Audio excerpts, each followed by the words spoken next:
Dans la rue Pidou à Brest, le local est discret. À l'intérieur, un atelier. Ici, une quinzaine de personnes apprennent la plomberie, la pose de carrelage ou encore la menuiserie. Comme ça fait des petites nervures comme si c'était du marbre naturel. Tu vois ? Ils viennent de toute la France et ont tous signé un contrat unique d'insertion. 26 heures de travail par semaine durant 6 mois. Pour rentrer ici, le principal critère, c'est la motivation. Certains ont purgé leur peine, d'autres sont encore sous main de justice. Ça aide beaucoup dans un chantier d'insertion. Dans un autre endroit, je pense que je me sentirais démuni. Les contacts ne sont pas les mêmes, les rapports ne sont pas les mêmes. Et puis, voilà, il y a un peu plus de compréhension ici.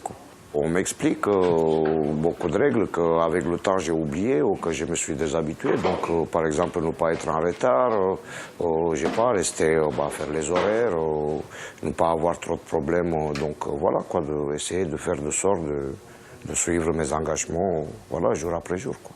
Ici, on n'apprend pas seulement un travail, on tente d'éviter la récidive. Le personnel du chantier d'insertion y met d'ailleurs toute son énergie. Les démarches administratives, la recherche d'un appartement, le suivi médical, les difficultés sont nombreuses, mais la principale est ailleurs. L'étiquette sortant de prison, ils ont toujours du mal à faire tomber cette étiquette. Il y a le blanc sur le CV, il y a le passé judiciaire qui est très très lourd de conséquences. Donc cette aide-là que nous leur proposons, pour moi, ne peut être que bénéfique, parce que d'eux-mêmes, et je répète que d'eux-mêmes, ils n'iront jamais, ne serait-ce que voir une entreprise intérimaire ou de s'adresser à leur propre agence Pôle emploi. Non, c'est trop la honte. Le chantier a été créé en 2001 par l'association brestoise Émergence.